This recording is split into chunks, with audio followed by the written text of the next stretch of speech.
Madame, Monsieur, bonjour, bienvenue dans votre émission Grand Témoin. N'oubliez pas de vous abonner à notre chaîne YouTube pour ne rien rater de nos différents programmes. Grand Témoin, votre nouvel espace de réflexion approfondie et de débat constructif. Nous y accueillons, comme vous le savez, des experts reconnus, des figures emblématiques, des décideurs clés et acteurs du changement pour qu'ils partagent leur analyse, leurs perspectives et leurs expériences sur les sujets brûlants qui façonnent notre Sénégal, notre Afrique. Pétrole et gaz, l'heure de vérité sur le contenu local, c'est le thème de ce numéro spécial en forme de table ronde. Et c'est une première. Nous avons le plaisir de recevoir le docteur Boubacar Mbodj, expert énergéticien, titulaire d'un MBA en pétrole et ancien ministre conseiller du président Macky Sall. Bonjour, docteur Mbodj, et merci d'avoir accepté notre invitation. Bonjour, Michel Diop. C'est un plaisir pour moi d'être là ce matin avec les collègues et amis pour échanger sur ce sujet-là. Donc, je voulais aussi en profiter pour vous souhaiter plein succès dans votre nouvelle aventure. Merci. Et qu'un beau jour, qu'on soit là pour couper le ruban pour une chaîne continentale. Pourquoi pas? Oui. Merci beaucoup. C'est notre souhait le plus sincère. Amen. Merci beaucoup. Merci beaucoup, docteur Mbodj. Avec nous également, Abdoul Kader Kamban Diédhiou, administrateur de société et président du consortium des acteurs du contenu local. Bonjour, merci d'avoir accepté notre invitation. Bonjour, Chérif. Je vous remercie de m'avoir convié à cette émission très révélatrice. Et je salue aussi mon confrère du CNSL, qu'on aurait mieux que vouloir rencontrer dans des situations beaucoup différentes. Mais comme le débat d'opinion le demande, il est impératif qu'on puisse aujourd'hui être partagé par la presse par rapport à nos intentions et à nos, comment dirais-je, notre engagement pour la souveraineté économique du Sénégal. Je remercie aussi à notre éminent docteur, monsieur docteur Boubacar Mbodj. Je pense qu'aujourd'hui, qui va aujourd'hui nous servir de sa source nourricière pour nous aiguiller par rapport à ce débat qui est posé au Sénégal sur le pétrole et le gaz, mais surtout sur ce que les Sénégalais gagnent en quoi dans le pétrole et dans le gaz. Bienvenue donc à Evenprod. Papa Modofal, bonjour. Bonjour, monsieur Diop. Merci d'avoir accepté notre invitation. Conseiller juridique et responsable du pôle des hydrocarbures au sein du secrétariat technique du Comité national de suivi du contenu local, titulaire d'un Master 2 en droit des politiques de développement de l'Université Paris-Descartes. Vous suivez actuellement un doctorat en droit des hydrocarbures à l'Université de Bourgogne, où vos recherches explorent les enjeux et perspectives de l'amont du pétrole, de l'amont pétrolier du Sénégal. Et merci d'avoir accepté notre invitation. Merci beaucoup, monsieur Diop. Je profite également de l'occasion pour saluer nos téléspectateurs qui nous regardent, de saluer monsieur Diédhiou, pour qui la présence vient à point nommé, et enfin monsieur Mbodj, que je connais personnellement, avec qui on a partagé des moments assez importants sur le plan académique. Donc c'est un plaisir d'être là parmi vous, et c'est vraiment une opportunité de discuter d'un sujet qui est très stratégique et de rétablir donc certains faits pour une meilleure compréhension, une meilleure appropriation du contenu local dans le secteur extractif.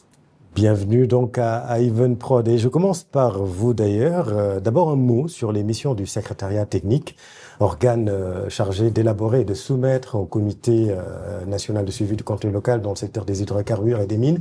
Dites-nous-en un peu plus pour la clarté du débat et pour que nos internautes et téléspectateurs comprennent le caractère stratégique du secrétariat technique. Effectivement, comme vous l'avez dit tout de suite dans vos propos, le secrétariat technique est le bras opérationnel du Comité national de suivi du contenu local, créé par la loi 2019-04, qui est en charge d'élaborer la stratégie de contenu local dont le secrétariat technique bras opérationnel est suivi de la mise en œuvre.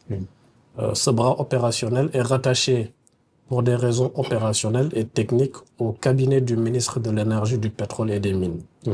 Aujourd'hui, ce secrétariat donc est en charge de réguler le contenu local dans le secteur extractif. Par secteur extractif, j'entends pétrole, gaz, et mines.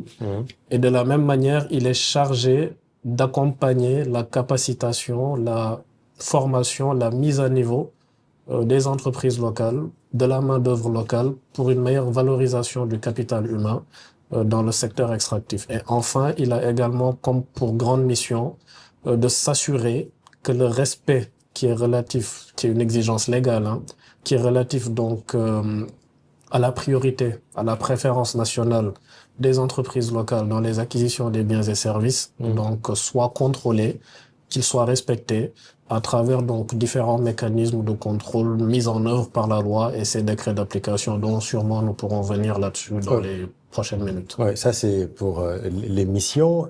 On va entrer tout de suite dans le vif du sujet. Hein. Le CNACL dénonce un manque de transparence. Vous avez suivi, vous avez lu, au même titre que tous les Sénégalais, la lettre ouverte adressée directement au président de la République, Bassirou Diomaye Faye. On va revenir là-dessus point par point dans le détail avec le président Dédou. Mais est-ce que vous pouvez apporter des éléments de réponse donc suite à cette lettre avant d'avancer dans le débat? Vous savez, Monsieur Diop, je lis souvent un philosophe que j'affectionne particulièrement, Arthur Schopenhauer, qui disait que, en tout cas, qui a affirmé que très peu de gens savent réfléchir, mais tous veulent avoir des opinions. C'est la beauté de la démocratie. On est libre d'avoir nos opinions, on est libre de les faire valoir, y compris au niveau de l'autorité suprême qui est le président de tous les Sénégalais. Ouais. Donc, on a une mission qui nous est conférée par l'État du Sénégal à travers des textes, à travers des prérogatives. S'il y a des acteurs qui se regroupent, et encore, quelle est l'échelle de représentativité de ces acteurs au niveau national, c'est à débattre. Mais s'il y a des acteurs qui se regroupent et qui pensent que le STCNSL manque de transparence dans la mise en œuvre du contenu local, dans la régulation du contenu local, c'est quelque chose qui rentre parfaitement dans le jeu de la démocratie que nous acceptons. Oui. Et c'est tout à fait légitime, s'ils ont en tout cas des observations à faire valoir, Oui. d'écrire une lettre au président et de faire valoir cela, comme dans un pays démocratique, dans un pays d'état de droit. Mais quand ils évoquent un échec face aux enjeux de souveraineté nationale contenus dans la vision 2050, est-ce que vous êtes d'accord avec ça? Échec, c'est beaucoup dire, Oui. parce qu'il ne s'agit pas de voir s'il y a une réussite ou s'il y a un échec. Il s'agit de voir où est-ce qu'on a trouvé le contenu local depuis la mise en œuvre de la loi, où est-ce que ça en est aujourd'hui, après quelques années de mise en œuvre. Il y a des milestones concrets sur lesquels nous pouvons revenir, mais en qualité, lorsqu'on est en face, d'une loi et des décrets, aucune œuvre humaine n'est parfaite à 100%. Oui. Nous n'avons pas la prétention d'affirmer valablement, comme d'autres, que le STCNSL, en tout cas, a enregistré une réussite à 100%. On n'est ni dans le cadre d'un échec, mais on est dans le cadre de la volonté de continuer à mettre en œuvre, à renforcer, à consolider le contenu local, parce que c'est un segment qui intéresse toute la population sénégalaise, parce que cela concerne nos ressources naturelles. Oui. Et en tant que État du Sénégal, aujourd'hui je représente le secrétaire technique, il y a une certaine responsabilité à avoir dans la démarche, parce qu'on parle de choses quand même assez sérieuses, qui concernent les générations actuelles, mais également les générations futures. Oui. Monsieur Dédou, quand vous parlez dans votre lettre d'incongruité dans les rapports officiels, concrètement, vous faites référence à quoi? Et je vous remercie de m'avoir donné la parole pour une première fois. Et j'apprécie énormément le fait que vous nous avez conviés à ce débat qui doit être public et que tout le monde pourra mieux apprécier. Par rapport aux incongruités par rapport au rapport, les incongruités par rapport au rapport n'ont pas démarré à partir de 2023. De 2022 à nos jours, on a eu toute une liste d'incongruités. La première incongruité, le rapport de CNCL n'a jamais eu de méthodologie.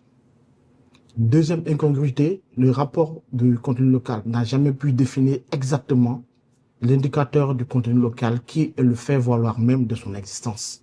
Le rapport du contenu local a toujours confondu le contenu local à un RSE et ça ne date pas de maintenant. Ça date de 2021, depuis sa création à nos jours.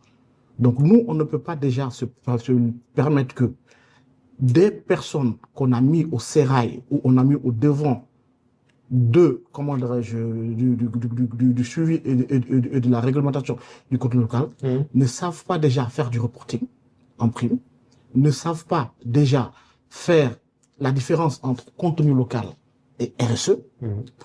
Et aujourd'hui, on se rend compte encore, en plus de ça, ils ont une obligation de résultat. Et par rapport à leur obligation de résultat, les résultats sont patents. Si on se réfère au taux de l'indicatif qui a été fait en 2002 sur l'indication de contenu local, ils sont à 9,62% si je ne me trompe pas, pas à 10% de contenu local. Donc, ce qui pose déjà un réel problème par rapport à ça. Et de surcroît, je vais emboîter le pas sur l'émission parce qu'on n'a pas assez de temps pour vous dire pourquoi le CNACL demande la démission du le secrétariat du CNSL. Pour la première fois, on demande la démission parce que son fonctionnement est illégal. Comme il nous parle de loi, on va partir sur le point de la loi. Parce qu'on nous donne des prétentions à vouloir, prétendre à la loi. Aujourd'hui, le fonctionnement du CNSCL est régi par 2 lois organiques. La loi 2022-17 et la loi 2023-99-00.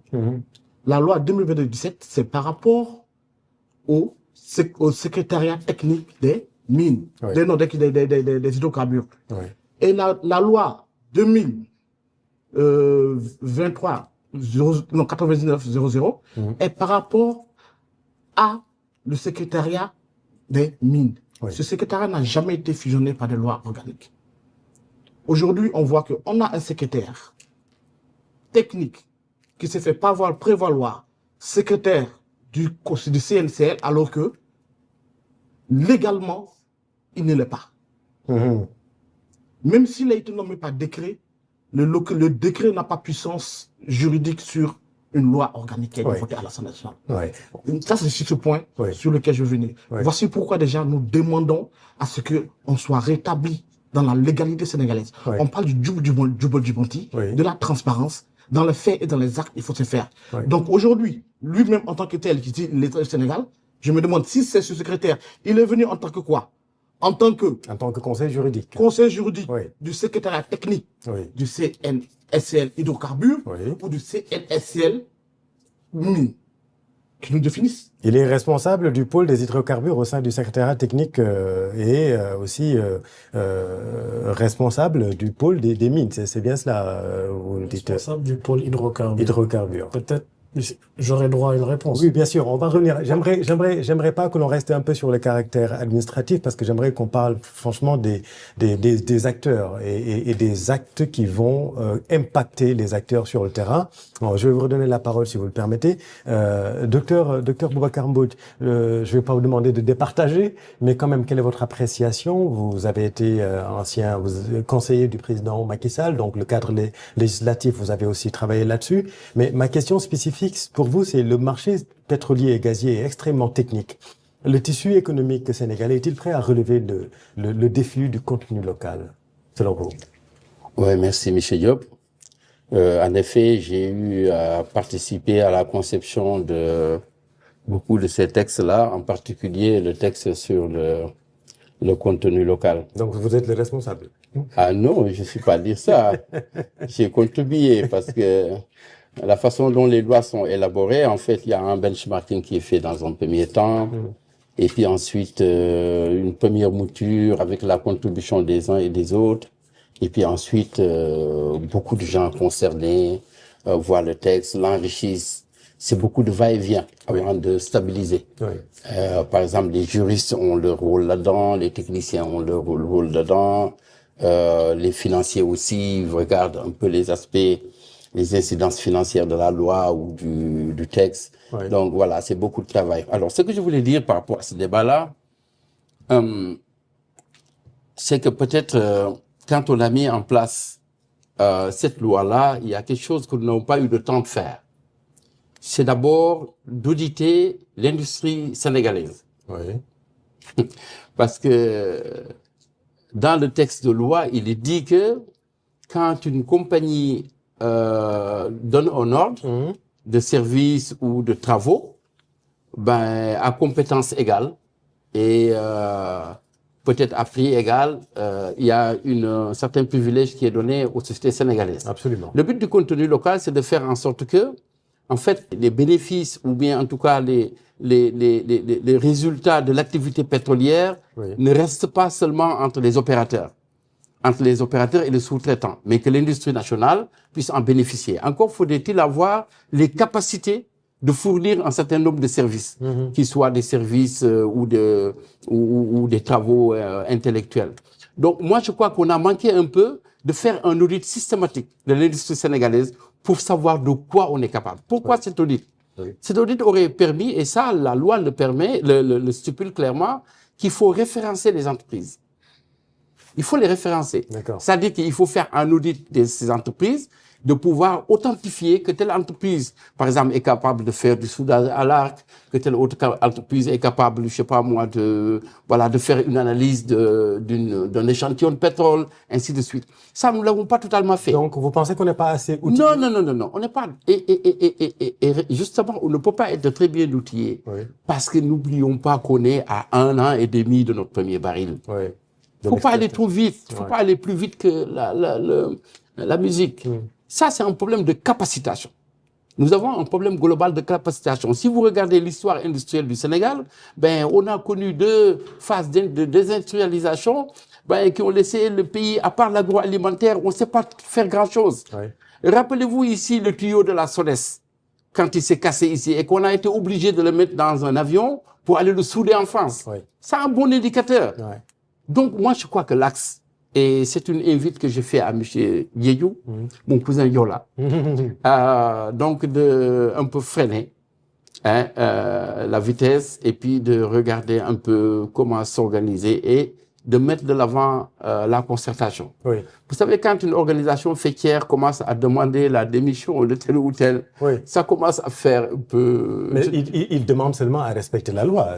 Oui, mais des démissions, mais il parle aussi de démissions. J'ai vu leur texte et je trouve que c'est un peu excessif. Mais comment l'organisation institutionnelle actuelle, avec le CNSL, son secrétariat et le fonds d'appui aussi au développement du contenu local, peut-elle être optimisée pour éviter ce genre de conflit-là? Voilà, mais justement, je disais, demander tout à l'heure à mon cousin Fall, ma grand-mère est Fall, je lui demandais est-ce que le fonds d'appui au développement du contenu local, est-ce que il est resté sur les mêmes niveaux? Parce qu'il a été très faible au début. Et ça se comprend aussi. Ça se comprend. On vient de commencer, l'État a des priorités, il y a des investissements lourds à faire dans tel ou tel domaine. On ne peut pas tout réussir à la fois. Moi, c'est l'invite que je fais. Alors, on a visité récemment un pays qui exploite le pétrole depuis 1960, l'Algérie. Et on a vu les capacités techniques de ce pays. Aussi bien en matière de chimie, de connaissances. L'Algérie commence même à fabriquer ses propres instruments de prospection. Capacité technique que nous avons pas encore. Voilà. Donc, il faut qu'on mette de l'avant la concertation, en sachant que nous, ce que nous cherchons, c'est que par rapport à la valeur ajoutée, par rapport aux flux financiers qui sont mis en jeu, que nous puissions en capter le maximum. Et ça, nous ne le réussirons pas en s'étripant les uns les autres. Il faut qu'on discute, il faut trouver un cadre de discussion. Moi, c'est le conseil que je vous donnerai. Allez voir le ministre et poser les problèmes et puis mettre de l'avant la concertation. Mais ça ne sert à rien c'est un peu gênant de demander un peu à votre niveau, comme entreprise, de demander la démission de telle ou telle structure. Il faut discuter, trouver des solutions. Mais je pense que la clé de la réussite pour le contenu local, c'est comment capacité. Je donne un exemple, je donne tout de suite l'exemple de Total qui a investi au Congo-Brazzaville sur un dock flottant. Un dock flottant où tous les travaux qui vont vers les plateformes et aussi la maintenance des bateaux sont faits sur une sorte de quai flottant. C'est les Congolais qui ont construit. Et l'argent leur a donné. Tu vois, ça apporte beaucoup. Ça apporte beaucoup. Parce que ce n'est pas la même chose que de fournir aux pétroliers un bateau de chiffon pour nettoyer les plateformes parce ça gicle de partout. C'est pas pareil que de fournir par exemple, des machines-outils, ou d'avoir le marché pour les approvisionner en pétrole, en produits blancs, parce que c'est une centrale, les plateformes. Ils consomment beaucoup d'énergie. Donc, je crois que nous devons tous travailler pour capaciter nos entreprises locales, permettre de monter en puissance et de capter, disons, des valeurs significatives de la plus-value dans le pétrole et le gaz. Papa Amadou Fall pouvait réagir à ce qui vient d'être dit, mais quand même, j'aimerais vous poser cette question. La loi sur le contenu local, en tant que conseil juridique, est-elle assez robuste pour protéger les intérêts nationaux? Merci beaucoup, Monsieur Diop. Je pense que je vais d'abord, en tout cas, répondre aux différentes interpellations. Parce que bon, quand Monsieur Diédiou veut parler de loi, je pense qu'il confond un peu conviction et démonstration. Je pense que l'un repose sur des convictions personnelles, l'autre doit reposer sur des preuves. Parce que son discours sonne bien, mais ne reflète pas ou peu à l'épreuve des faits. Pourquoi je dis ça? On parle de fonctionnement illégal sur le plan administratif. Sauf que M. Diédiou semble confondre les principes fondamentaux du droit constitutionnel, la différence entre une loi organique et une loi ordinaire. Il semble avoir affirmé, j'espère que je ne me trompe pas, que la loi 2019-04 du 1er février 2019 et la loi de mai 2022 sur le contenu local mine sont deux lois organiques. Ce qui n'est pas vrai. Une loi organique, si je peux vous permettre de vous corriger là-dessus, c'est une loi qui précise et complète certaines dispositions de la Constitution. Ici, on est en phase de deux lois ordinaires. Déjà, le fondement du raisonnement... Ça, c'est votre thème juridique. Déjà, moi, je ne suis pas juriste. Moi, je vous parle de loi. Ici, par rapport aussi, si vous parlez de loi, les lois, elles sont là, elles sont bien dictées. Article 5 de la loi 2022-2015 qui dispose le Comité national de suivi du contenu local, institué par la 2019-2004 en 1er février. Pour être plus court, le comité de suivi dispose d'un secrétariat technique en charge des mines. On revient ici par rapport à l'article 4 qui est là, du 2023 099. On va le laisser poursuivre. Oui, le CNCS, organe de pilotage, comprend deux secrétariats techniques. Alors, un secrétariat technique en charge des mines, un secrétariat technique en charge des hydrocarbures. Donc, aujourd'hui, ça n'a pas été abrogé. Très bien. Et rien n'est là abrogé, que ce soit la loi ordinaire ou organique, ce sont des lois qui sont plus puissantes. On va le laisser poursuivre et vous aurez le temps de rebondir. Merci beaucoup, allez-y, Monsieur Diop. Si vous me permettez, je vais poursuivre. Allez-y. C'est dur d'écouter un j'ai souffert en vous écoutant, donc je vous demande de souffrir un peu. Vous m'avez appelé sur le terrain du droit. Je vais vous répondre sur le terrain du droit. Vous partez d'un postulat selon lequel on est en phase de deux lois organiques. Ce qui n'est pas vrai. Je suis désolé. On est en phase de deux lois ordinaires. On va peut-être avancer. Rien que sur cette base, pour moi, votre postulat, il ne résonne pas comme un postulat juridique. Maintenant, au moins, c'est clair, parce que j'aimerais qu'on avance pour parler encore une fois. C'est clair. J'aurais bien voulu entrer dans le domaine administratif, les rattachements administratifs décrétables. Mais c'est pas grave. S'il vous plaît. C'est pas grave. Mais au moins, ça, on est d'accord. Deuxièmement, on parle d'indicateurs de contenu local à 9% en 2022. Monsieur Diédiou, j'ai une question très simple à vous poser, si vous me permettez, Monsieur Diop. Alors, normalement, c'est moi qui pose les questions. D'accord. Si vous pouvez poursuivre et après, allez-y. Vous pouvez dérouler votre raisonnement. 9% en 2022. J'aimerais comprendre déjà sur quelle étude, sur quelle base scientifique on ose affirmer qu'on était à 9% de contenu local en 2022, sachant que la loi a été promulguée en 2019, le secrétariat technique issu du CNSL a été opérationnel limite fin 2021. Donc, il n'y a même pas encore eu de début de mise en œuvre. Ça, c'est premièrement. D'accord. Deuxièmement, 9% de contenu local en 2022. On est en 2025. Qu'ils me disent on en est à combien aujourd'hui, parce que j'aimerais bien avoir la base scientifique, parce que c'est important lorsqu'on émet des chiffres, que ce soit des chiffres vérifiés, vérifiables et tangibles. Autre aspect, confusion, contenu local, RSE. Monsieur Diop, on est dans le cœur de notre métier. On ne peut pas faire du contenu local et confondre c'est quoi une obligation de contenu local et c'est quoi une RSE qui reflète juste d'une bonne volonté ou d'une incitation à une entreprise à faire du social. On n'est pas dans le social. Le CRPP, type résultant du code de 98. Le CRPP, il faut expliquer, c'est le contrat. C'est le contrat de recherche et de partage de production Exactement. qui régit les activités d'exploration et de C'est production au Sénégal. Pour la clarté du débat, et on va éviter d'être un peu jargonneux. Voilà, ok. Oui. Je vous le concède. Ce CRPP type, Oui. ok, a déjà prévu et a distingué les obligations de RSE et les obligations de contenu local de l'opérateur titulaire du titre minier. D'accord. Au niveau de ces obligations, rien même avant la loi sur le contenu local de 2019, des obligations de contenu local en matière de priorisation aux acquisitions des biens et services, en matière de recours à l'emploi local, en matière de formation, ont été des obligations contractualisées qu'on a étendues en une obligation légale. Ces précisions sont importantes. Maintenant, en ce qui concerne la RSE, Oui. c'est une incitation faite aux opérateurs en vue de développer un peu le développement socio-économique de la zone avoisinant l'exploitation du pétrole On a compris et du gaz. On voit tout de suite la différence et M. Diédhiou aura toute la latitude de rebondir. Mais je reviens à ma question. Est-ce que la loi est assez robuste quelques années après, est-ce qu'il ne faut pas aller vers un toilettage pour permettre aux nationaux qui, entre-temps, ont acquis certaines expériences, ont été capacités, même si c'est pas suffisant si je suis les raisonnements de Dr Mbouch, est-ce qu'il faut revoir la loi sur le contenu local ou non? Pourquoi j'aime votre question? Parce qu'elle n'est pas une question fermée. Je ne dirais pas oui ou non. Oui. Une loi a été mise en place, ce qui n'existait pas encore au Sénégal. C'est important de contextualiser. Absolument. On n'avait jamais eu de loi sur le contenu local. L'État du Sénégal a fait le choix de légiférer sur cette loi en mettant en place des obligations claires. L'acquisition aux biens et services pour les Sénégalais.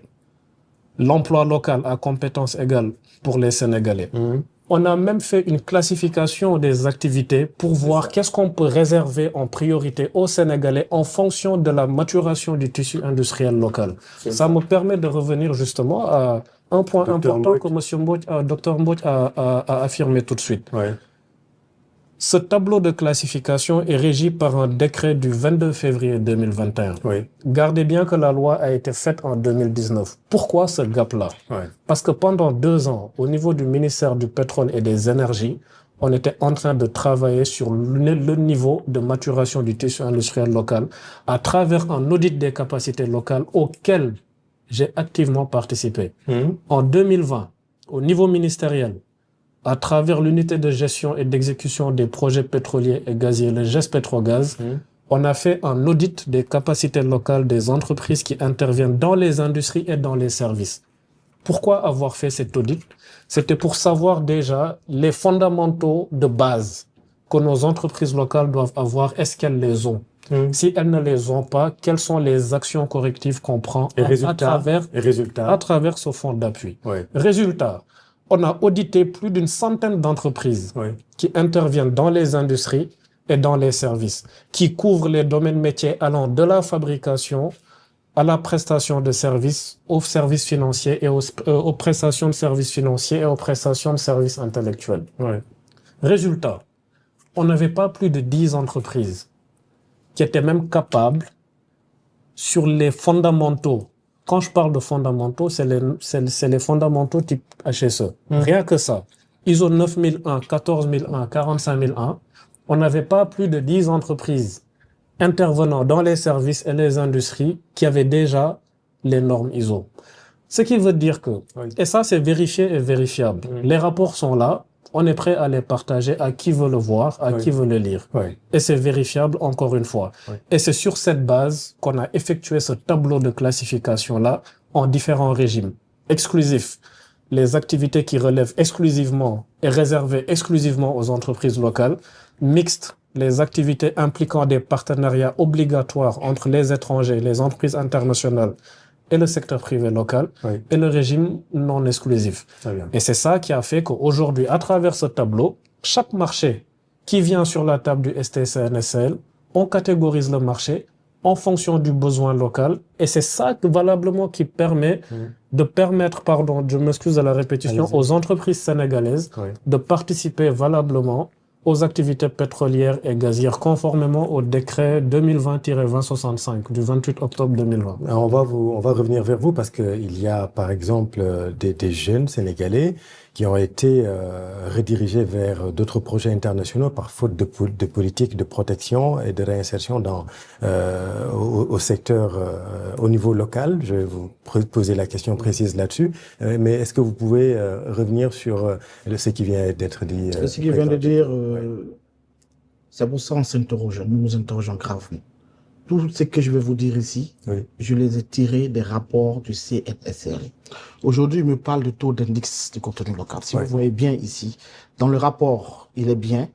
ILC, projet Sangoma, c'est le rapport 2022, 9,15. Malheureusement, vous n'avez pas pris en compte. Non, c'est votre rapport, c'est votre rapport. Oui, on n'a pas pris en compte le GTA parce que ce qui est pire, c'est que ils n'avaient pas de données sur GTA. Ils disent, ILC, GTA, on n'a pas de données en 2022. Donc, je ne peux pas me tenir à ce qu'il me dit. Je réponds encore dans le rapport. Je reviens. Si on parle, il me parle de RSE. Le RSE, c'est même une exigence, comment dirais-je, légale. C'est un avantage que les entreprises font aux communautés. Bon, on va pas. Non, je vais revenir. Pour le rapport, définition, le rapport 2021, à la page 23, axe stratégique. Ils ont mis les projets sociaux des RSE à l'intérieur. On revient encore sur le rapport d'activité 2022. Le chiffre du contenu local, ils ont additionné des projets RSE à hauteur de 2,5 milliards. On revient encore sur le rapport ST 2025 à la page perceptive 42-43. Qu'est-ce qu'ils disent? La prise en compte des communautés locales dans les activités extractives pour une meilleure stabilité sociale. Ça, c'est du RSE. Donc, on ne peut pas confondre le RSE à du contenu local. Donc, vous êtes aujourd'hui, vous voulez faire du contenu local, essayez au moins de savoir sur quelle base vous partez. Voilà. Donc, par rapport à ça, si vous avez d'autres questions, moi, je ne m'en tiens pas à ça. Alors, ça c'est très clair. Docteur Mbouch, est-ce que le transfert de compétences se fait systématiquement, comme le stipule la loi, selon vous? Oui, mais ça, il faut avoir les données factuelles au niveau de Petrosen, notamment de Petrosen EP. Pour voir est-ce que nos ingénieurs puits bénéficient de ce transfert de technologie. Est-ce que du point de vue du traitement des hydrocarbures, qui sont dans le FPSO, ou dans le FLNG, est-ce que nous avons là-bas des ingénieurs qui suivent, qui sont coachés, etc. Je suis pas, ça fait longtemps que je suis pas allé sur les plateformes. J'ai visité la plateforme GTA en 2023. Depuis lors, j'ai pas eu l'occasion d'y aller. Donc ça, c'est pourquoi aussi je pense que la communication, elle est importante. Absolument. Y compris sur ces questions-là. Il faut que les autorités en charge du secteur fassent souvent des sorties pour expliquer les avancées, ce qui est fait, et peut-être aussi ce qu'il faudrait compléter. Mais encore une fois, pour revenir sur ce débat sur le contenu local, ma conviction profonde est que nous devons plus mettre l'accent sur la montée en puissance côté capacité. Oui, mais justement, quelle est la marge de manœuvre? Parce que le président Bassirou Diomaye Faye a promis la rupture, en tout cas le nouvel exécutif a promis la rupture. Sur cette question du contenu local, quelle est la marge de manœuvre de la nouvelle administration selon vous? Est-ce qu'on peut faire plus que Oui, bien sûr. Bien sûr. Mais comme je vous ai dit, dans l'industrie, on ne monte pas en puissance comme ça. C'est des processus un peu longs. C'est pourquoi j'ai l'habitude de dire que, très souvent, nous sommes un peu pressés. D'accord. Quand vous lisez la littérature dans le pétrole, les experts disent que le temps de respiration, c'est 10-15 ans. C'est-à-dire que vous avez 10-15 ans pour... Nous, on vient d'entrer dans le jeu. On vient d'entrer dans le jeu. Il ne faut pas être trop pressé. D'accord. Il faut travailler. C'est ça qu'il nous faut. Il faut travailler. Il faut, déjà, en matière de formation. Moi, tu sais, à mon âge, je suis prof d'université, j'ai 60 ans révolu, je suis allé faire un MBA. Il faut que les jeunes aillent se former. Qu'on envoie les jeunes un peu partout, en Algérie, un peu dans les pays amis, pour aller apprendre en Côte d'Ivoire. Et puis aussi, laisser le temps au temps. C'est important. Que ça soit sur les contrats, que ça soit... Je donnais l'exemple tout à l'heure de Eni, qui est devenu un excellent partenaire pour la Côte d'Ivoire. Après le gisement baleine, la coopération a continué. Ils sont maintenant sur Kalao, l'État ivoirien a pu gagner davantage. Donc moi, je trouve que stratégiquement, il y a quelque chose à regarder de ce côté. Oui. Et en matière de contenu local, nous avons des projets qui sont d'une beaucoup plus grande importance. C'est pas pour vous négliger, hein, M. Diédiou, mon cousin Yola, mais il y a des projets beaucoup plus structurants. Petrosen avait un projet de production d'engrais. Oui. C'est du contenu local. Nous avions un produit qui a été estimé, hein, donc les coûts ont été estimés et tout. Un projet de fabrication de GPL, un projet de fabrication d'ammoniac, ainsi de suite. C'est les grands projets qui peuvent structurer et aider l'économie nationale à tirer un maximum. On va justement... Mais ces projets un peu... Et puis aussi la raffinerie. Parce que sortir des produits nobles, c'est avoir une raffinerie moderne. Notre raffinerie, là, elle est trop vieille.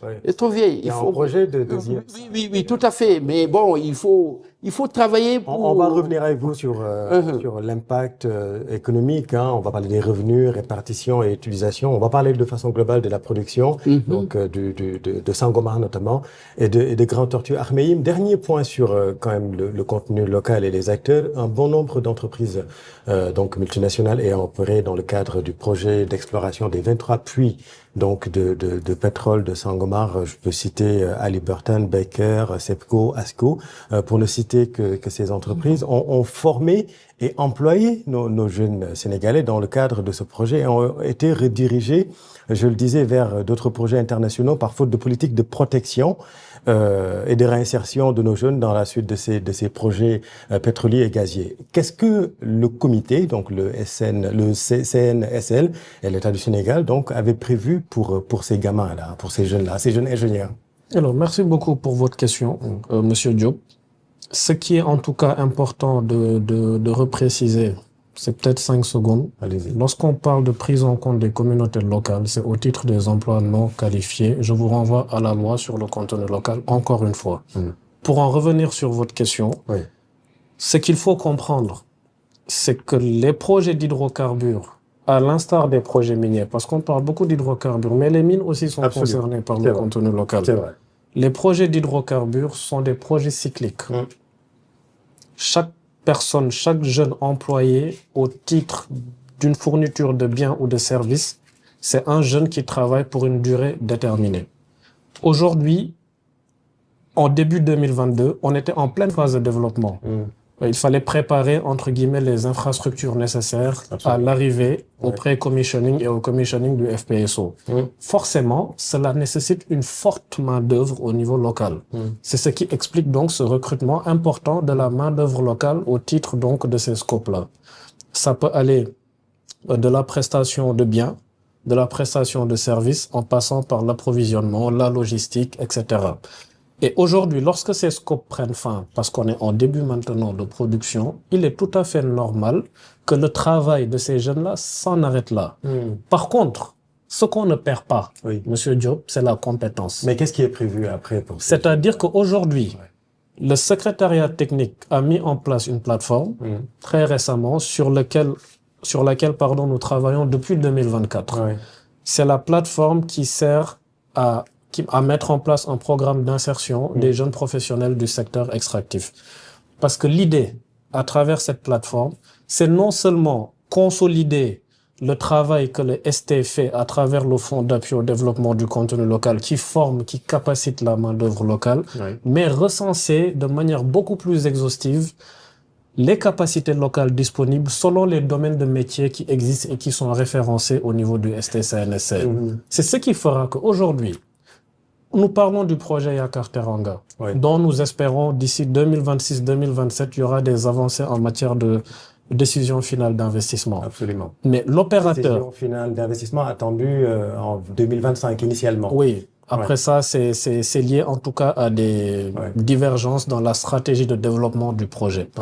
Mais pour en revenir à ce projet, à travers cette plateforme qui aura déjà fait ce recensement-là, demain, lorsqu'on sera en phase de construction, mais les besoins déjà sont clairement identifiés. Le ST a déjà travaillé là-dessus en identifiant, selon le concept de développement technique qui sera choisi, quels seront les types de biens et services qui seront requis. Ça, c'est une chose. Deuxième chose, au-delà du segment amont, c'est-à-dire exploration-production, il y a le segment intermédiaire midstream qui concerne donc la valorisation, le transport et la commercialisation du gaz. Le réseau gazier a été mis en place. Très bientôt, on va démarrer la construction du segment nord, allant de la zone de production GTA à la centrale électrique de Gondon. Le secrétariat a déjà commencé à travailler avec la structure italienne qui est chargée de la construction de ce réseau. Absolument. Pour rappel, c'est un marché de près de 200 milliards de francs CFA. Bon, ça a travaillé, Ok. on n'est pas encore inscrit sur le site. C'est faux, encore une fois. Et je vous le démontrerai. Inscrit tout dernièrement à 6 rouge. Parce que je suis sur le site, je suis vérifié, tous les jours, je dors là-bas. J'ai pas terminé. J'aimerais terminer quand même. Une heure de temps, on a Parce que, oui, ça va. Parce que moi, je je reviens ne sur la comprends pas. formation. Oui. Sur la formation, j'apprécie bien ce que le doyen vient de dire. Oui. J'apprécie bien aussi ce que M. Fall vient de dire. Oui. Mais J'aimerais qu'on parle j'ai aussi pas de terminé. l'obtention Non, du je fais certificat BioS IET, le non, le BOSIET. BOSIET, c'est ça de la C'est formation. important. C'est dans la formation. C'est important parce que ces certificats, pour la plupart du temps, on requiert un voyage Le BOSIET. au Ghana ou en Espagne. Je vais vous dire, pour le BOSIET, je vais vous dire. Oui. C'est dans les rapports. On ne va pas tourner là-dessus. On va, Non, attendez-moi, laissez-moi parler de on va être pratique, on le laisse terminer, on a le temps. Nous sommes sur Internet, c'est un puits sans fond. Hein. C'est un peu On a- faux. Allez-y. On laisse parler. C'est dur de souffrir, mais c'est pas grave, ça va Mais c'est bien bon, se passer. allez-y, allez-y. Ok. Je vous ai- D'accord. Oui. Je suis patient. Pour votre gouverne, Monsieur Djedjou, Oui. le projet du réseau gazier, je vous ne l'apprends pas, vous êtes un financier, je Oui. pense. C'est un projet EPCF. Aujourd'hui, sans financement, comment on peut avoir démarré ce projet-là? Déjà, Oui. c'est un projet qui doit démarrer sur des travaux d'ingénierie. On n'a pas encore commencé. En tout cas, c'est pour être factuel. Oui. Premièrement. Il va rebondir. Deuxièmement, Oui. donc pour en revenir sur les aspects donc liés à la main-d'œuvre locale. Oui. Sur le réseau gazier, on a déjà commencé à identifier dès à présent quels sont les scopes à déterminer pour lesquels on peut déjà commencer à cibler les entreprises locales qui sont prêtes. Oui. OK? Et pour en terminer là-dessus, ce que je veux juste dire, Oui. c'est que c'est bien d'affirmer les choses, mais c'est aussi bien de les rendre factuelles. Le secrétariat technique en charge du contenu local aujourd'hui fait un travail de régulation, fait un travail d'accompagnement, fait un travail de sanction. On a compris. Voilà. Le BOSIET, il faut aller au Ghana ou en Espagne pour passer l'examen. Alors qu'au Sénégal, nous avons de plus en plus de spécialisations en milieu offshore. Pour le moment, il n'y a que Étoile Marine Sénégal qui propose ce genre de certificat, mais pas pour autant reconnu par les multinationales. Est-ce que ce n'est pas problématique, ça? S'il vous plaît, j'aimerais bien rebondir par Allez-y. rapport à ça parce Ouais. que c'est très important. Aujourd'hui, les acteurs du contenu local défendent une chose. Oui. C'est les compétences et l'expertise sénégalaise. Je vois que le CNCL aujourd'hui est en train de remettre à plat tout ça. Je vois que notre doyen, ça fait longtemps qu'il n'est pas allé sur site pour pouvoir connaître, pour pouvoir connaître les réalités. Aujourd'hui, on a toutes les compétences requises Oui. pour exploiter le pétrole et le gaz au Sénégal. Nous sommes un pays pionnier. Ali Borton en a formé, Schulumberger en a formé, Baker en a formé.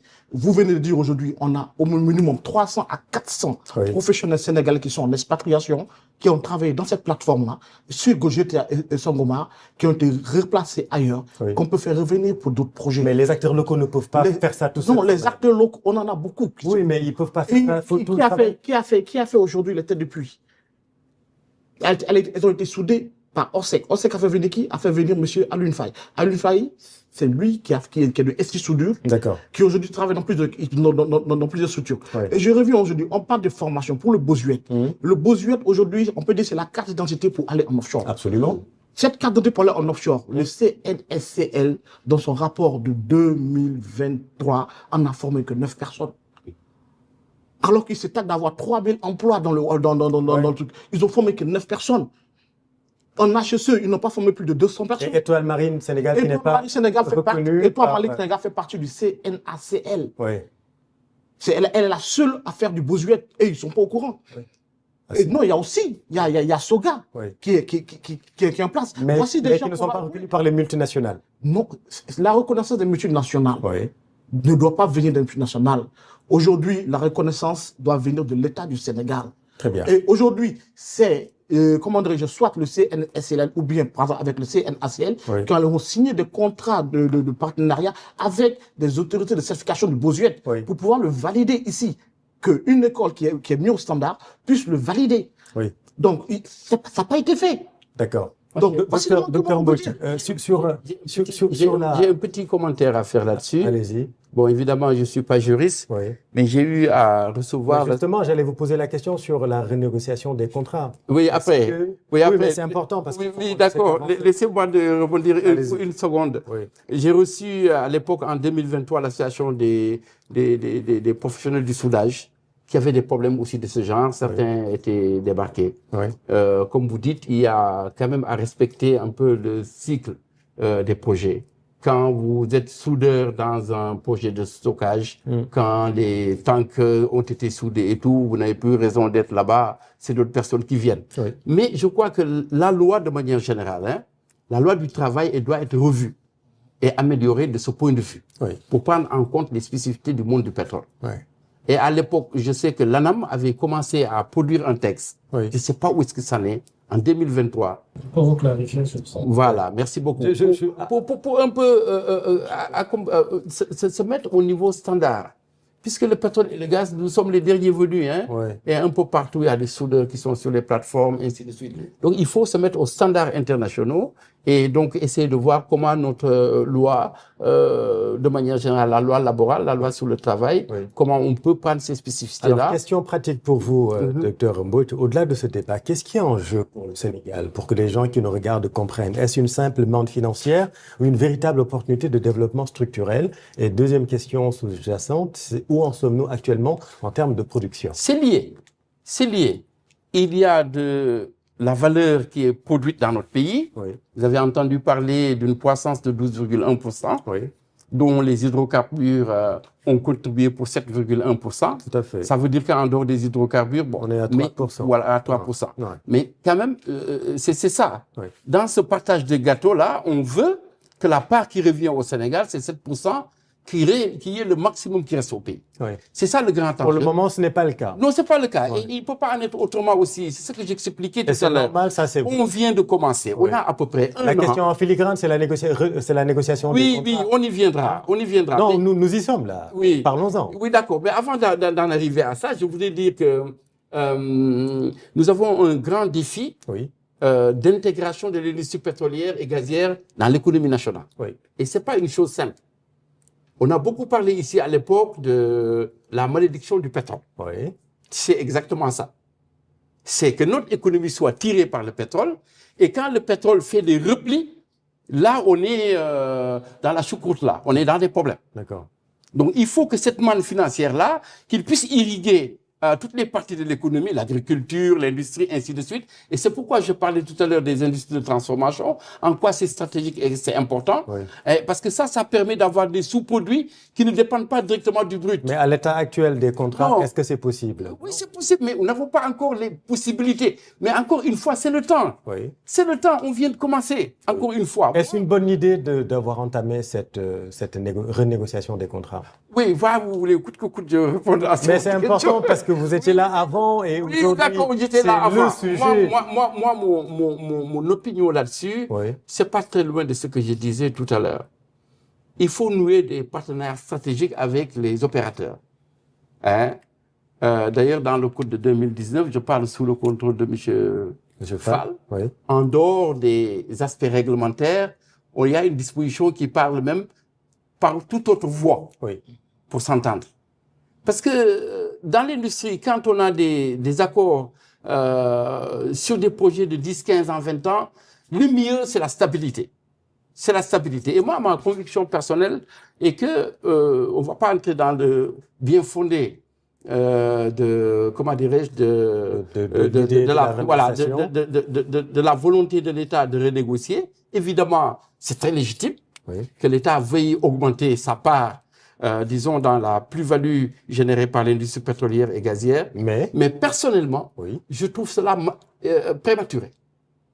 Je trouve cela prématuré. Moi, à mon avis, l'axe devrait être aujourd'hui de comprendre d'abord la nature des contrats pétroliers.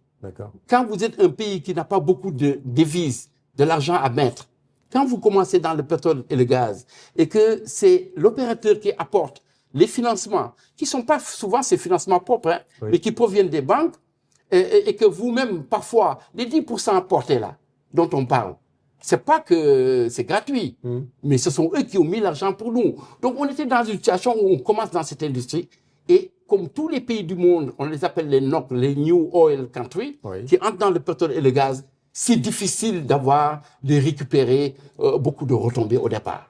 Ça, c'est normal. Et donc, moi, à mon avis, bon, les gens sont déjà en arbitrage, mais moi, je trouve que ça aurait été bien de voir la possibilité, disons, de ne pas aller sur le terrain judiciaire. Voilà, tout à fait. Ce n'est pas forcément une bonne idée pour vous. Voilà, pour moi, c'est un peu prématuré. Et puis, c'est une mauvaise publicité. Nous avons eu un vieux prof là, qui est rompu au contrat, qui est appelé un peu partout. Il nous a dit, ce que je peux dire, c'est que c'est pas une bonne publicité d'aller en arbitrage 1 an après le premier baril. D'accord. Est-ce que ça fait tilt dans les autres? Parce que je vous rappelle qu'on a 12 blocs qui sont encore là. Tout à fait. On a 12 blocs offshore et 6 blocs onshore. Notamment au niveau de Kayar, où Petrosen a à peu près de bonnes présomptions de trouver quelque chose. Donc, il faut qu'on soit assez, disons, qu'on fasse du marketing. Qu'on essaie, évidemment, il ne faut pas se laisser marcher sur les pieds, mais il y a un équilibre à trouver entre le fait de promouvoir notre bloc. Je pense même d'ailleurs que notre ministère devrait organiser un nouveau roadshow. C'est aller trouver des investisseurs là où ils sont et puis de faire la promotion du Parce que c'est ça, quand on va commencer d'autres blocs, et notamment Yakar Teranga, on pourra redresser un certain nombre de choses. Mais les premiers contrats pétroliers, que ce soit au Tchad, que ce soit au Cameroun, au Gabon, tout le monde connaît les bisbis de Gabon, du Gabon avec Elf. C'est comme ça, au début, c'est difficile. C'est difficile, mais on va se rattraper peut-être. Et donc, pour moi, dans cette phase-là, il faut construire l'environnement pétrolier et gazier plutôt que de regarder seulement les gains. Il y a eu un débat, il y a 67 milliards, on a eu seulement, c'est petit, c'est pas petit. Pour moi, c'est pas ça qui est essentiel. Ce qui est essentiel, c'est que qu'est-ce que l'installation des compagnies pétrolières dans notre pays et le fait qu'on ait du pétrole et du gaz sur notre territoire, qu'est-ce que ça nous permet de faire? Premièrement, à travers le contenu local, c'est d'augmenter l'épargne interne.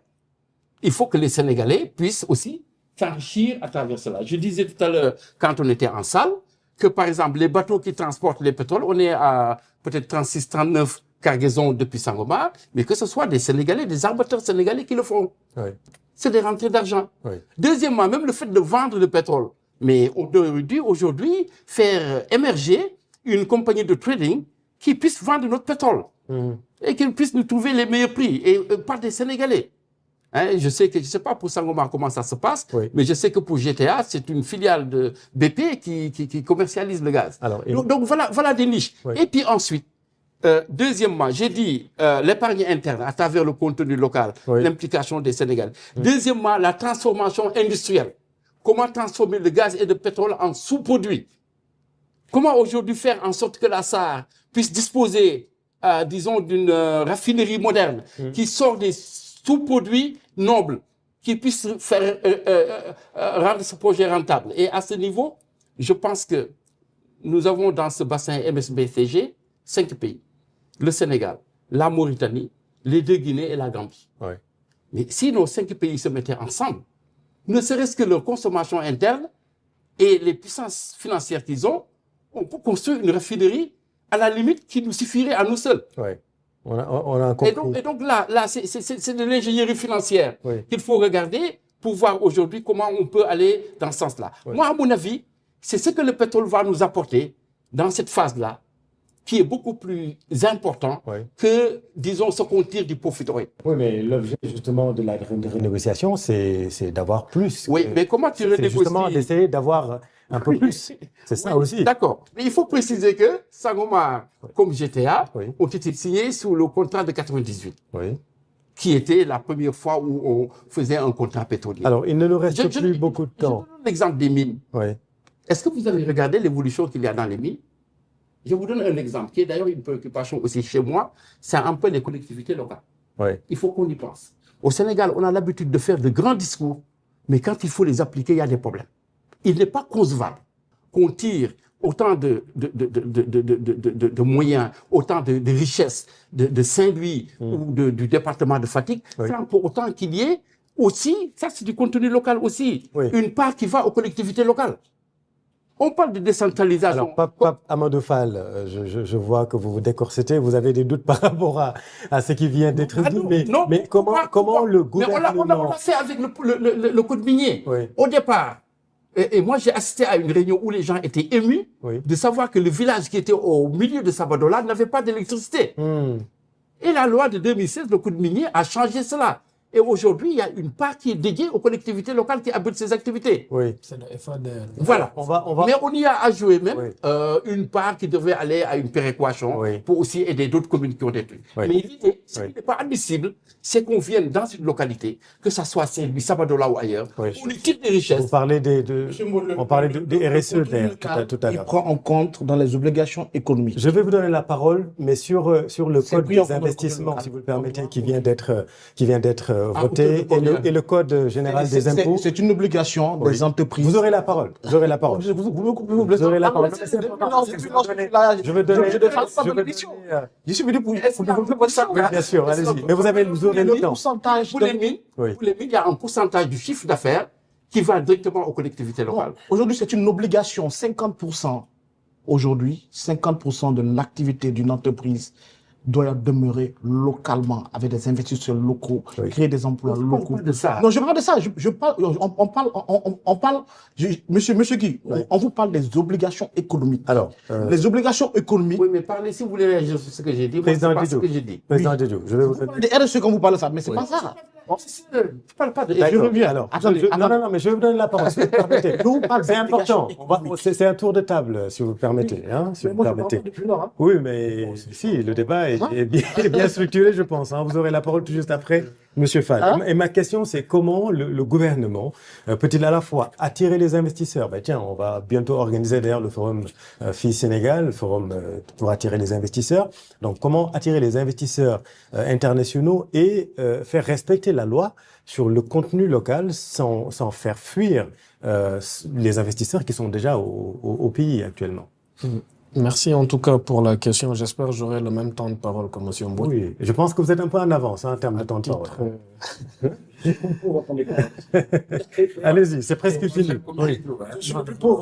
Non, moi, C'est le dernier tour moi, de je ne table. coupe pas. Je reste patient quand même. Allez-y. C'est pas ça. C'est le dernier tour de dit table. que du temps et tu es en avance sur nous. Non, justement, il faut. Mais laissez-le terminer parce qu'on est fini. On a fini. C'est le dernier tour de table.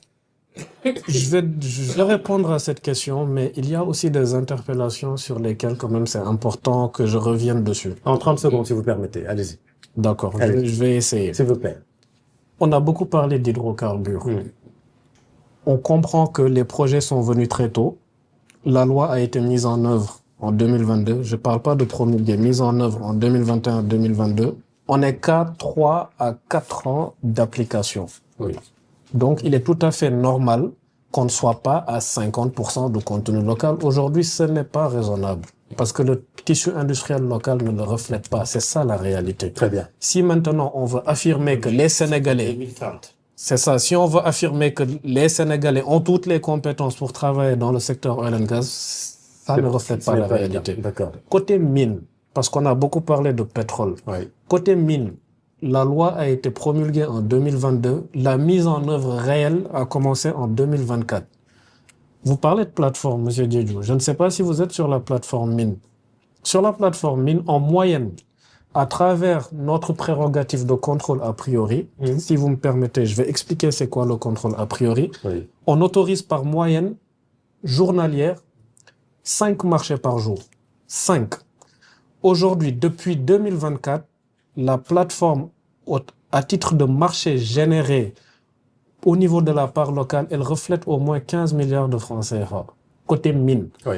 Pourquoi? Qu'est-ce qui a garanti cela? Parce que tout à l'heure, vous avez posé la question. Là, vous allez ouvrir un autre débat. Non, du tout, En plus, du tout. vous m'avez pas répondu sur l'obtention du BOSIET.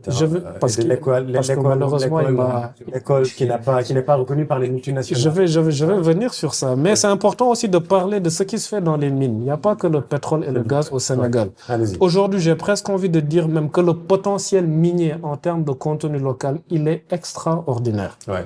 OK? On génère depuis 2024 près de 15 milliards de francs CFA en termes de marché. On a plus d'une vingtaine de champions nationaux. Aujourd'hui, l'aérodrome du projet Boto a été construit intégralement par des entreprises locales sénégalaises. Oui. OK? Et qu'est-ce qui a permis cela? C'est à travers les prérogatives données par la loi au secrétariat technique, dont une majeure, c'est le contrôle a priori. C'est quoi le contrôle a priori? C'est le contrôle que le secrétariat technique du CNSCL effectue sur chaque marché qui passe sur la plateforme, de l'appel à manifestation d'intérêt jusqu'à l'attribution du marché. Chaque marché, avant d'être publié sur la plateforme électronique de mise en relation, fait l'objet d'un contrôle accru du secrétariat technique pour s'assurer que les entreprises locales ne sont pas discriminées parce que la loi exige qu'il y ait une non-discrimination, pour s'assurer de la transparence dans les procédures de passation de marché, mais préserver également les intérêts de nos entreprises locales. Très bien. Maintenant, aujourd'hui, il y a un fait nouveau. Oui. Lorsqu'il y a de nouvelles autorités, il est tout à fait normal qu'on revoie le paysage économique du pays. C'est ça. Et c'est dans cette revisite du paysage économique que les autorités ont quand même décidé de mettre en place un environnement des affaires qui soit plus favorable surtout aux investisseurs sénégalais, parce que c'est important. Et dans ce cadre de figure-là, il y a un nouveau code des investissements qui a été promulgué il y a quelques jours. Ce code, au-delà de préserver juridiquement les investissements des investisseurs internationaux, parce que aussi ces investissements sont encadrés, sont maîtrisés, sont contrôlés à travers des principes qui relèvent du droit international économique. La clause de la nation la plus favorisée, la clause qui, en tout cas, interdit les expropriations à travers les traités bilatéraux d'investissement. Maintenant, en ce qui concerne les entreprises locales, l'idée, c'est que le Code des investissements crée un cadre pour tous les secteurs. Le nouveau code. Le nouveau code. Il crée un cadre pour tous les secteurs. Maintenant, dans chaque secteur, il y a des spécificités législatives qui s'appliquent à l'investisseur. J'ai entendu dire que le code des investisseurs ne prend pas en compte le contenu local. Je prends un exemple. Il y a un investisseur qui est intéressé par un bloc aujourd'hui.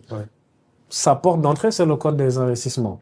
Mais s'il investit dans le pétrole, il y a aussi toute la réglementation pétrolière qui s'applique à cet investisseur-là, notamment le contenu local. C'est important de le préciser. C'est précision faite. Sur l'obtention du BOSIET maintenant, qu'est-ce que, à votre niveau, vous êtes aujourd'hui capable de faire? Enfin, quelles sont les dynamiques pour que la seule école aujourd'hui au Sénégal qui délivre ces certificats soit reconnue par les multinationales en place? Pour répondre à cette question, il faut comprendre en réalité comment est encadrée juridiquement la formation, la capacitation dans le secteur oil and gas et mines.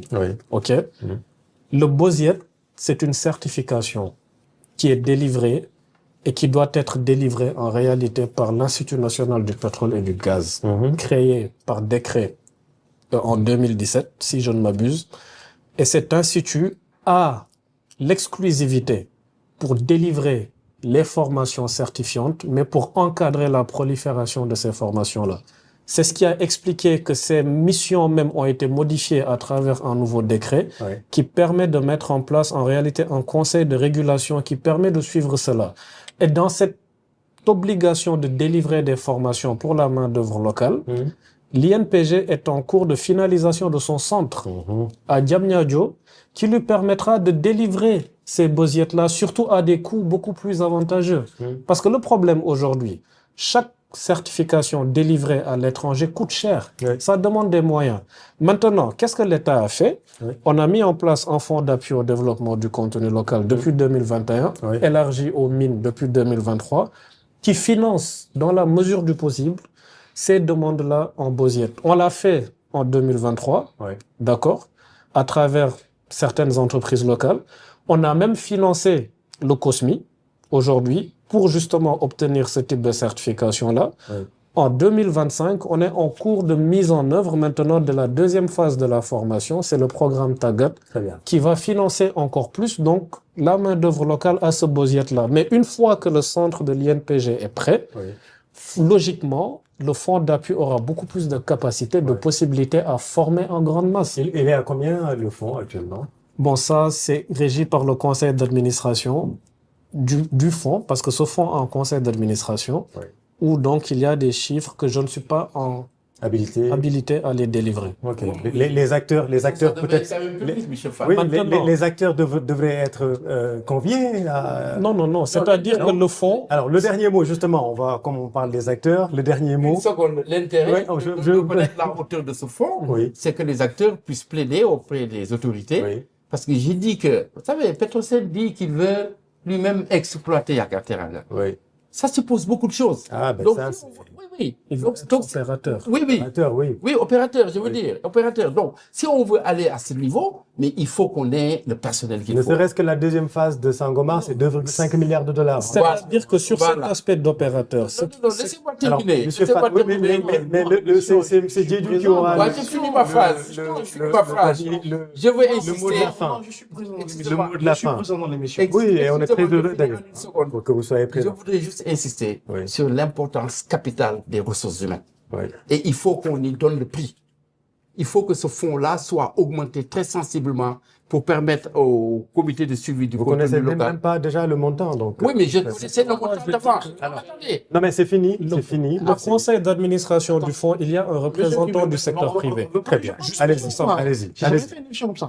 Ok, très bien. Moi, ce que je vais vous dire, je vais rebondir rapidement sur le fait du, comment dirais-je, par rapport au fonds du contenu local.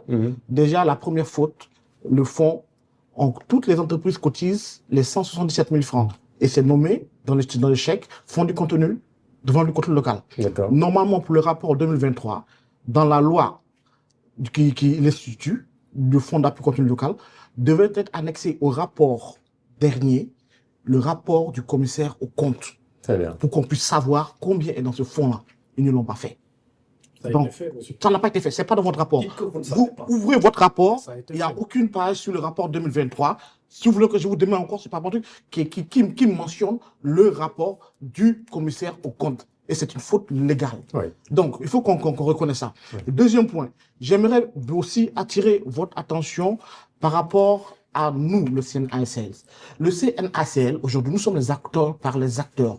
Tout ce qui vient se dire par rapport au manque de compétences, tout ce qui vient se dire par rapport à l'incapacité des Sénégalais à conduire des opérations pétrolières ne révèle que des supputations. Oui. Ce n'est ni fondé, ce n'est ni clair. Aujourd'hui, le CNCLS doit être personnellement à l'arrache, suivre les acteurs, savoir exactement qui ils sont. Aujourd'hui, en termes de... Quand dites-vous de Gorée Offshore, ils sont très bien calés côté ingénierie. Non, attendez. Gorée Offshore, vous connaissez Gorée Offshore? Oui. Pour vous citer les visibles, il vient de mettre tout dernièrement un dernier atelier aux normes internationales pour les opérations offshore à Diamniadio, qui est tout neuf, avec des partenaires techniques européens. Oui. Voilà. Donc, attendez, faites doucement. Donc, aujourd'hui, je ne peux pas dans le sport. Je peux consulter dans le waste management. Oui. On a Sawa. Il y a beaucoup de compagnies qui sont là, qui ont la capacité. Donc, il ne faut pas nier, d'avoir un qui nihilise pour dire que le Sénégal n'en a pas. Oui. Par rapport au pipeline, on a plusieurs compagnies, la SMP qui est là, qui a travaillé sur des pipelines. Donc, on ne va pas nous dire qu'aujourd'hui, c'est pas possible. Donc, je veux qu'on revienne sur tout ça. Donc, aujourd'hui, il faut accepter le fait que le Sénégal a des compétences. Il faut accepter que le CNSL ne fait pas son métier. Sinon, ils ne seront pas là à nous taper. La loi du contenu local 2019 incite le CNSS à encourager les groupements d'entreprises, les associations d'entreprises. Sur quelle disposition? Je dis, c'est sur la loi 2019-04. Vous ne l'avez pas interrompu durant toute l'émission. C'est écrit clair et net. C'est écrit clair et net. Allez dans l'article, c'est écrit clair et net. Aujourd'hui, j'ai tout là. Attendez. Aujourd'hui, parce que c'est fini. Je vous le sortirai et je le mettrai en truc. Aujourd'hui, par exemple, la loi 2019-04 incite le CNSS. Et par rapport à ça, je vais revenir sur un point que... Oui, mais c'est fini, là. Non, je ne vais pas revenir, mais il faut que j'y revienne là-dessus. Par exemple, aujourd'hui, le CNCLS, on veut trouver une conciliation avec eux pour aller sur un point. Mais ils ont envoyé un email discriminatoire, aujourd'hui, qui fait la violation du principe de neutralité et d'impartialité de l'administration. Je suis dans le droit. Okay. Je suis dans le droit. Deuxième point, vous faites atteinte à la liberté d'expression constitutive par l'article numéro 8 de la Constitution. Deuxième point, vous faites un détournement et excès de pouvoir selon le droit administratif. Vous savez c'est quoi un excès de pouvoir? Je sais c'est quoi notre pouvoir, parce que vous, votre droit aujourd'hui, c'est le suivi et l'évaluation du contenu local, régé par l'article numéro 5. Attendez, j'arrive. Je viens encore. Vous faites une attente à la réputation et au dénigrement économique que vous nous faites, nous, au CNRCLS. Parce que aujourd'hui, c'est condamné par l'article numéro 1382 du COCC. Et on revient encore pour vous dire que la responsabilité personnelle des signataires est engagée. Parce qu'aujourd'hui, on peut saisir la chambre administrative de la Cour suprême par rapport à cette dénigration-là. Et on peut demander des réparations en civil sur toutes les personnes qui ont été signataires parce que votre mail a un en-tête. Très bien. Donc, on veut vous dire une chose. Nous ne sommes pas là. Nous sommes là pour la souveraineté économique du Sénégal. Nous sommes là aujourd'hui pour que le Sénégal aille en avant. Nous sommes là pour conjuguer les efforts, pour pouvoir aller de l'avant. Oui, c'est valable pour tout le monde. Mais eux, aujourd'hui, ils nous prennent comme des ennemis. On a compris. Voilà. Oui, mais là, il était en retard. Il était en retard sur le temps de parole. C'est très important. Parce que j'ai aussi une responsabilité envers ce que vous dites. Allez-y, très rapidement. Là, c'est fini. Là, c'est le dernier mot. Monsieur Diédhiou, c'est pas en criant fort que votre message va passer. Ça, c'est un. Deuxièmement, CNSL, CNACL, Monsieur Mbouit, mais il y a une consonance quand même assez forte. Lorsqu'il y a des confusions, laissez-moi terminer. Consortium et combité, il y a différence. Déjà, acteur et truc, il y a différence. S'il vous plaît. Laissez-le terminer, s'il vous plaît. Donc, je disais, cette consonance-là forte crée des comment ça s'appelle, des confusions auprès des acteurs. D'accord. Que le CNACL l'accepte, qu'il ne l'accepte pas, aujourd'hui, la seule structure légale, légitime, à qui on a conféré des pouvoirs capables de mettre en œuvre le contenu local, c'est le comité national. Il est de notre responsabilité de clarifier les acteurs que lorsqu'il y a des confusions, que ça ne nous engage au point. On a compris. Voilà. On a compris. Merci beaucoup, messieurs. En tout cas, merci d'avoir accepté cet échange. C'est la première fois, d'ailleurs, qu'on vous regroupe sur un plateau de télévision et Evenprod est très fier et ravi d'avoir organisé ce débat. Merci au secrétariat technique aussi d'avoir accepté cet échange. Merci à vous, Monsieur Abdoulkamban Diédhiou, président du CNACL, d'avoir bien voulu accepter aussi l'échange avec le secrétariat technique. Merci à vous, Dr Boubacar Mbouit, ancien ministre conseiller du président Macky Sall et expert énergéticien. Merci beaucoup. Merci. Merci à vous aussi. Merci à vous. Je vous remercie de l'invitation. Et pour vous dire aujourd'hui, nous sommes dans une démarche constructive. Absolument. Il faudra poser des débats. C'est fini. On finit sur une bonne note. Voilà. On finit sur une bonne note. On a commencé la le bonne plateau note, calmement. Monsieur Fall, Oui. on se verra ailleurs, on s'asseyera, on discutera. C'est ça qu'il faut. Et ça va toujours continuer. C'est ça qu'il faut. De la même manière, il est important.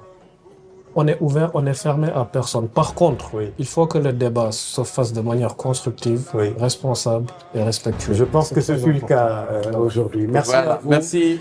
C'était un plaisir de vous recevoir. N'oubliez pas de vous abonner. Si vous ne l'avez pas encore fait d'ailleurs, vous qui êtes sur le plateau, allez-y, vous abonnez pour ne rien rater de nos émissions. Restez avec nous. La suite, c'est dans un instant.